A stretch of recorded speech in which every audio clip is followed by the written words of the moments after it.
You'll never be a surgeon." The teacher's words sounded like a sentence.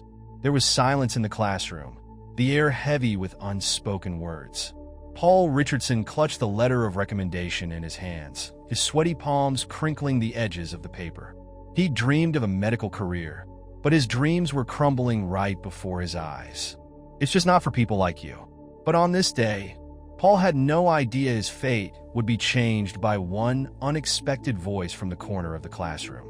One click of a camera, one act that would shatter a long-standing system of injustice and forever change the lives of those who had been forced into silence. This is a story of betrayal and justice, of fear and courage, and about how sometimes even those who prevent you from taking off turn out to be the key to your triumph. Paul Richardson's fingers trembled as he gripped his college recommendation letter, the crisp paper already dampened by his sweaty palms.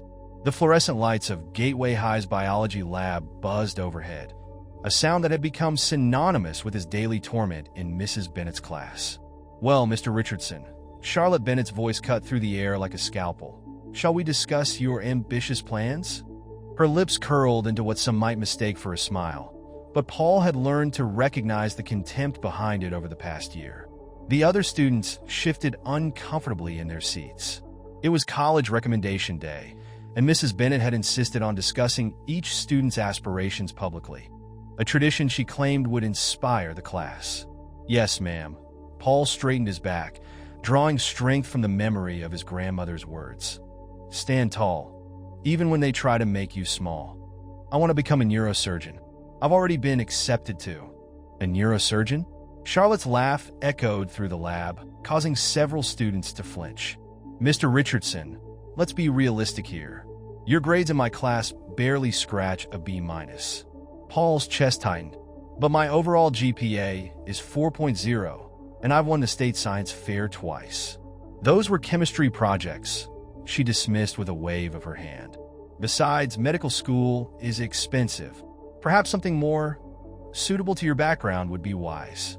The room fell silent. Everyone knew what she meant by suitable to your background.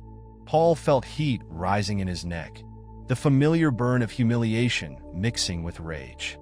"My background," he repeated, his voice steady despite the storm inside him. "You mean being black?" Charlotte's eyes widened with practiced innocence. "I merely suggest being practical. Not everyone is cut out for such demanding professions. There's no shame in pursuing something more attainable." In his mind, Paul saw the hours he'd spent studying while working part-time at the local pharmacy, the nights helping his single mother with his 3 younger siblings, the weekends volunteering at the hospital. All of it reduced to nothing because of one teacher's prejudice. "Mrs. Bennett," he started, his voice cracking slightly, "I've earned this. My test scores." "Test scores aren't everything, Mr. Richardson," she interrupted, standing from her desk. "Medicine requires a certain natural aptitude. I've been teaching for 20 years, and I can spot who has it and who doesn't." The bell rang, but nobody moved. Charlotte smiled at the class, as if she'd just delivered a valuable life lesson rather than crushing a student's dreams. Class dismissed. "Mr. Richardson, I've written my recommendation. I suggest applying to community colleges. They often have excellent vocational programs." Paul sat frozen as his classmates filed out, some avoiding his gaze, others offering sympathetic glances. He opened the envelope with trembling hands, reading words that made his vision blur. While Paul shows enthusiasm, his abilities are better suited to less academically rigorous pursuits. As he finally stood to leave, a voice spoke from the back of the room. "I recorded everything, Paul." He turned to find Melissa Chun, the quiet girl who always sat in the corner, holding up her phone. Her hand shook slightly, but her eyes were determined. "My father's on the school board," she continued, her voice growing stronger. "And my sister's a civil rights attorney. Mrs. Bennett's done this before, but no one could ever prove it. Until now." Charlotte Bennett, who had been organizing papers at her desk, dropped her prize fountain pen, the one she used to mark papers with her signature red ink. For the first time in 20 years, she was the one who looked afraid. The twist of fate had arrived, not in the form of a dramatic confrontation, but in the quiet courage of an unexpected ally. And in that moment, Paul realized that sometimes justice comes from the most unexpected corners of a classroom. 3 months after the incident, Paul sat in his car outside Gateway High, watching rain streak down the windshield. The administrative hearing was scheduled for 9 a.m., but he'd arrived an hour early, his stomach churning with anxiety. "You don't have to do this," his mother had said that morning, her eyes heavy with concern. "We can find another way." But he knew there wasn't another way. Mrs. Bennett's recommendation had already cost him his first-choice scholarship, and the recording had opened a Pandora's box of similar complaints from former students. Inside the building, Charlotte Bennett was already in the conference room, her usually immaculate appearance showing signs of strain. The past months had taken their toll. Anonymous calls, newspaper articles, parents demanding her resignation. "I was trying to help him," she insisted to Principal Harris, who sat across from her with a weary expression. "These children need to understand their limitations." Their limitations? A deep voice interrupted from the doorway. An elderly black man in a crisp suit stepped into the room, his presence commanding immediate attention. "Like the limitations I was told about 40 years ago?" Charlotte's face paled. "Dr. William Marshall? The same one you told couldn't possibly become a surgeon back in 1982, when you were just starting your teaching career at Madison High," he replied, setting down his briefcase. "I never forgot your face, Miss Bennett. Or should I say Mrs. Bennett now?" Paul, who had just entered the room with his mother and lawyer, watched the scene unfold with growing confusion. Dr. Marshall turned to Paul with a gentle smile. "Your mother called me, son. When I heard about what happened, I knew I had to come. History has a way of repeating itself." Charlotte's hands began to shake. That was different. I was young, inexperienced. "And yet here we are, for decades later," Dr. Marshall said quietly. "But today, I'm not here just as a successful surgeon.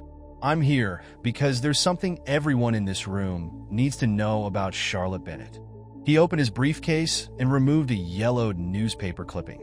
This is from 1965. A story about a young girl named Charlotte Davis who wanted to become a doctor herself. Paul leaned forward, his heart pounding as Dr. Marshall began to read. Local colored girl denied entry to medical program despite top scores. Charlotte Davis, 17, was informed her application was rejected due to space limitations. Those sources confirm white students with lower scores were accepted. The room fell silent. Charlotte's face had lost all color, her hands gripping the edge of the table.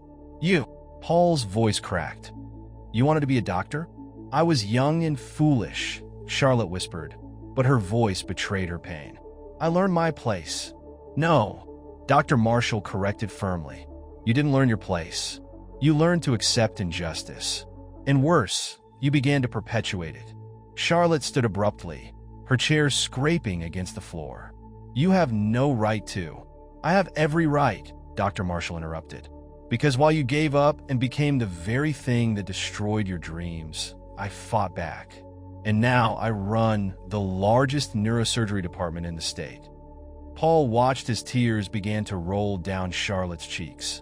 Not the practiced tears of someone seeking sympathy, but the raw, ugly tears of someone confronting decades of buried pain.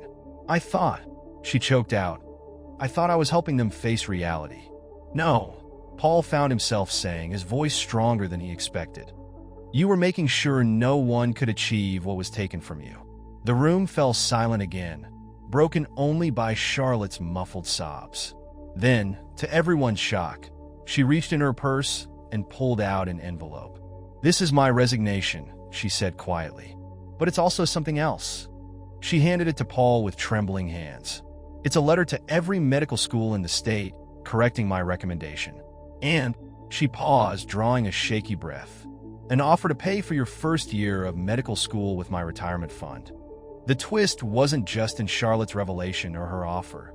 It was in the realization that sometimes our worst enemies are fighting battles we never knew existed, and redemption can begin with facing the very pain we've spent a lifetime inflicting on others. 7 years had passed since that day in the conference room. Paul stared at his reflection in the hospital bathroom mirror, adjusting his white coat with trembling fingers. His third year of residency at Metropolitan General was proving to be the most challenging yet. Dr. Richardson, trauma incoming, a nurse's voice echoed through the halls. As he rushed to the ER, memories of Charlotte Bennett's money flooded back. He'd initially refused it, but Dr. Marshall had convinced him otherwise. Let her healing be part of yours. The trauma bay doors burst open. GSW to the chest, BP dropping. Paul's world narrowed to the patient before him, his training taking over. Hours blurred together as he worked, his hands steady despite his exhaustion. It wasn't until after the successful surgery that reality crashed back in. "Nice work, Richardson," Dr. Stevens, his supervisor, said. "But there's something else we need to discuss." Paul's stomach dropped. He'd been here before, the subtle shift in tone, the careful choice of words. "There's been another complaint," Stevens continued, not meeting his eyes. "A patient requested a different resident. Said they weren't comfortable with you." "Because I'm black," Paul finished flatly. Stevens shifted uncomfortably. "Look, you're one of our best residents. But these situations keep arising, and some of the board members..." "Some of the board members what?" Paul interrupted, his voice tight. "Want me to step down? Transfer? Accept that some patients would rather bleed out than have a black doctor save them?" The words hung in the air, heavy with the weight of countless similar conversations throughout medical school and residency. Paul thought of Charlotte Bennett, how she'd internalized rejection until it poisoned her. He wouldn't do the same. Later that night, working a double shift, Paul received an unexpected call from Dr. Marshall. "There's something you need to know," the older surgeon said gravely. "Charlotte Bennett is here at County General. Stage 4 pancreatic cancer. She's been asking for you." Paul's world tilted. "What?" "She's been following your career, son. Every achievement, every struggle. She wants to see you before." Dr. Marshall's voice trailed off. The next morning, running on no sleep, Paul walked into County General. He found Charlotte in a private room, a shadow of her former self. Her hair, once perfectly styled, lay limp against the pillow. "Mr. Richardson," she whispered, attempting her old formal tone but failing. "Or should I say, Dr. Richardson?" "Paul is fine," he replied, taking a seat beside her bed. "I've been keeping track," she said, gesturing weakly to a folder on her nightstand. "Every time they tried to stop you, every patient who refused your care, every subtle and not-so-subtle barrier they put in your way." She paused, catching her breath. "Just like they did to me." Paul opened the folder, finding newspaper clippings, hospital reports, and detailed notes spanning his entire medical career. "Why?" he asked. "Because someone needed to witness it," she replied. "Someone needed to document that despite everything, despite me, you did what I couldn't. You persevered." She reached for a glass of water, her hands shaking. Paul automatically helped her drink, the doctor in him assessing her condition. "I'm dying," she stated matter-of-factly. "But before I go, I need you to know something. Those board members at Metropolitan, the ones trying to push you out?" She pulled another document from beneath her pillow. "I've spent the last 7 years gathering evidence of their discriminatory practices. Every rejected application, every uncomfortable patient, every passed-over promotion." Paul's hands trembled as he read through the meticulously compiled evidence. "My sister's civil rights firm is ready to file," Charlotte continued. "All they need is a plaintiff willing to stand up." The twist wasn't just in Charlotte's revelation about the documentation, or even her terminal illness.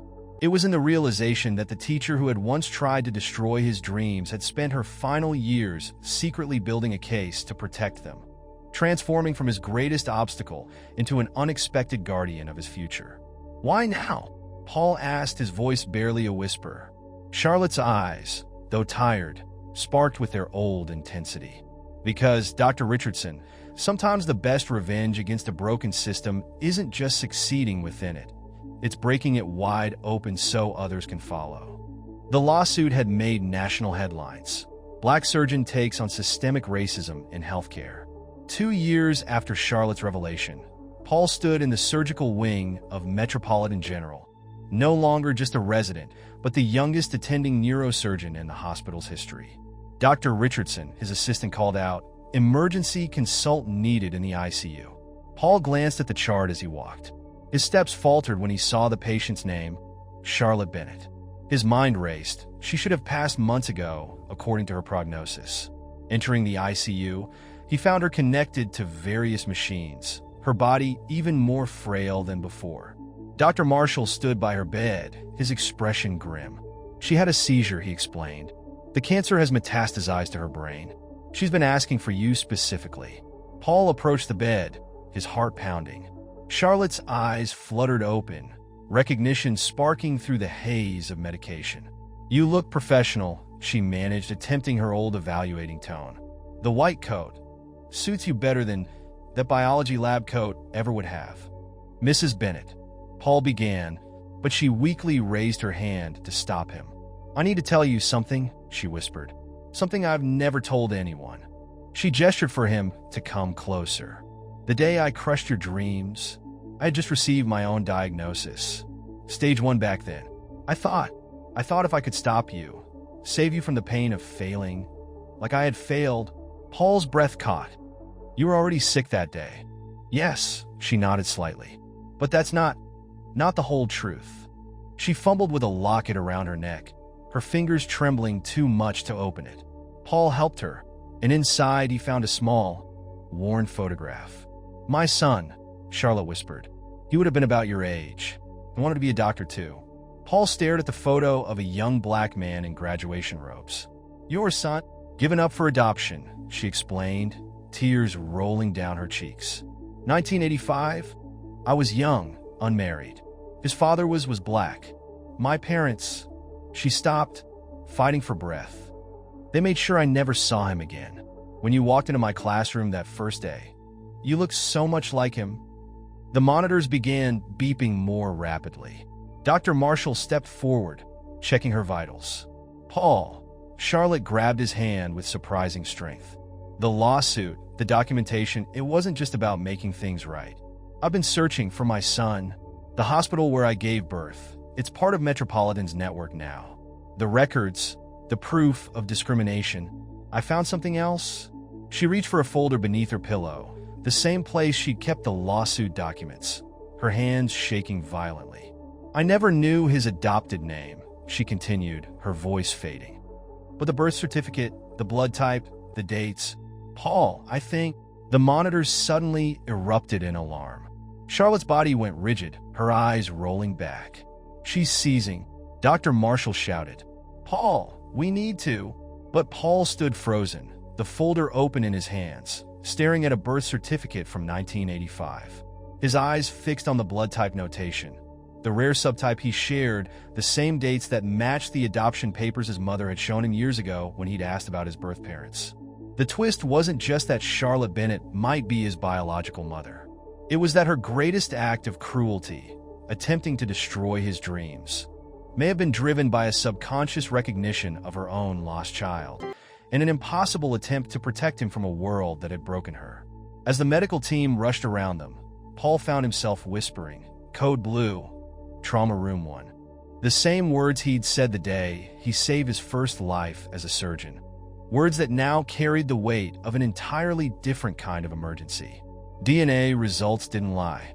Paul stared at the paper confirming what Charlotte's documents had suggested. She was his biological mother. After stabilizing from her seizure, she'd slipped into a coma, leaving Paul with an ocean of unanswered questions. You don't have to stay, his adoptive mother, Sarah, said softly, placing a hand on his shoulder. They stood watching Charlotte through the ICU window. No one would blame you if you walked away. Paul shook his head. I need to understand. The surgery to remove Charlotte's brain tumor was scheduled for the next morning. Paul had insisted on performing it himself, despite objections from the ethics committee. I'm the best chance she has, he'd argued. And I need to do this. Now, in the pre-op room, Paul found himself alone with Charlotte as the anesthesia began to take effect. The universe has a twisted sense of humor, Charlotte murmured, her voice thick with medication. I spent years trying to stop you from becoming a surgeon, and now you're the only one who can save me. Why didn't you tell me sooner? Paul asked, the question that had been burning inside him. When you found out during the lawsuit? Because, she whispered, tears sliding down her temples, I didn't deserve to be your mother. Not after what I did. Not after failing you twice.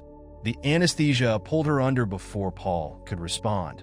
6 hours later, He stood over her open skull, Dr. Marshall assisting. "Careful with the temporal lobe," Dr. Marshall cautioned. "One slip in." "I know." Paul interrupted, his hand steady despite the storm inside him. Every cut, every decision carried the weight of their complicated history. As he worked, memories flooded his mind. The humiliation in biology class, the lawsuit, the years of documentation, her secret support, her suffering, all of it leading to this moment. The surgery was successful, but recovery was another matter. Days turned into weeks. Paul split his time between his other patients and sitting by Charlotte's bedside, reading her the medical journals she collected about his career. One evening, as he read about his latest published research, her hand twitched. "That's quite an achievement," she whispered, eyes still closed. "I always knew. You had it in you." Paul's throat tightened. "No, you didn't. You tried to stop me." "I tried to stop you because I believed you could succeed," she said, finally opening her eyes. "And I couldn't bear to watch another black child face what I faced, what I let them do to me." She paused, gathering strength. "But you were stronger than I ever was." "Mrs. Bennett." "Charlotte," she corrected. "Or whatever you're comfortable with." Paul sat in silence, the weight of their shared history hanging between them. "I have something to tell you," he finally said. "The lawsuit, it led to more than just changes at Metropolitan. The American Medical Association is launching a nationwide investigation into discriminatory practices in medical education and hiring." Charlotte's eyes widened. "Because of us?" "Because of you," Paul corrected. "Your documentation, your persistence." He took a deep breath. "And there's something else. I've been offered the position of chief of neurosurgery." "Paul, that's at Gateway Teaching Hospital," he continued. "They're converting your old high school into a medical training facility, specifically focused on providing opportunities for minority students interested in healthcare." Tears streamed down Charlotte's face. "The same classroom where you tried to stop a dream," Paul finished, "will now be where dreams begin." But the final twist wasn't in the transformation of Gateway High, or even in the reconciliation between mother and son.